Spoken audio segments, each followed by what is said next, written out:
ต้มเนื้อสูตรยายติ๋มเราคือใส่น้ำตาลเสาอิ๋มข่อยบ่มักน้ำตาลข่อยบ่ใส่ได้ยี่บ่มานี่ค่ะเสาอิ๋มสิเว้าให้ฟังค่ะส้มเนื้อยายติ๋มเราสิใส่กระเทียมค่ะน้ำตาลแล้วก็เกลือข้าวเหนียวแซ่น้ำผงสุรส5อย่างเป็นหลักๆพี่น้องเป็นหยังจังใส่น้ำตาลลงไปน้ำตาลสิเป็นแหล่งอาหารของจุลินทรีย์สั้นดีที่เฮ็ดให้เนื้อเฮาส้มนั่นล่ะพี่น้องและมันสิไปเป็นแหล่งอาหารของจุลินทรีย์ตัวนั่นล่ะเฮ็ดให้ส้มเนื้อเฮาบ่บูดบ่เน่าบ่เสียง่ายพี่น้องแล้วก็ข้าวเหนียวแซ่น้ำสิเฮ็ดให้ส้มเนื้อเฮาเปรี้ยวค่ะพี่น้องอย่าใส่หลายๆโพดเด้อพี่น้องมันสิสุค่ะมันสิส้มเกินไปช่วงที่เสาอิ๋มเฮ็ดแรกๆกับแม่ค่ะพี่น้องส้มเนื้อน่ะเสาอิ๋มสิบ่ได้เฮ็ดคู่มือและก็บ่ได้รับออเดอร์มื้อละหลายค่ะบ่เกิน20ถึง30ห่อพี่น้องเพราะว่าสับเนื้อบ่ทันค่ะการที่เฮาสับเนื้อสับมือเองเนื้อมันก็สิบ่ค่อยขาดค่ะยากลำบากคือว่าล่ะพี่น้องเนื้อก็กระเด็นกระดอนค่ะตั้งแต่มีเครื่องบดรับออเดอร์ได้หลายขึ้นค่ะมื้อนึงยายติ๋มคั่นส้มเนื้อประมาณ 3-4 รอบอีหลีเด้ค่ะพี่น้อง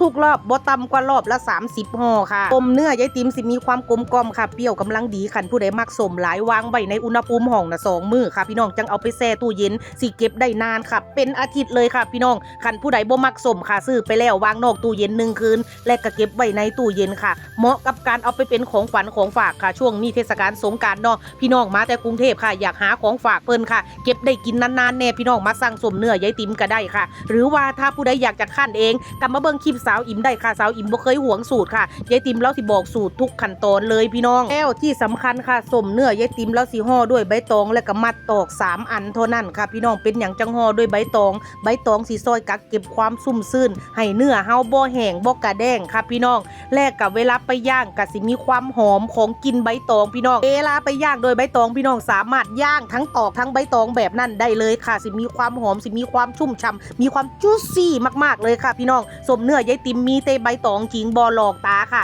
ทั้งนอกมัดใ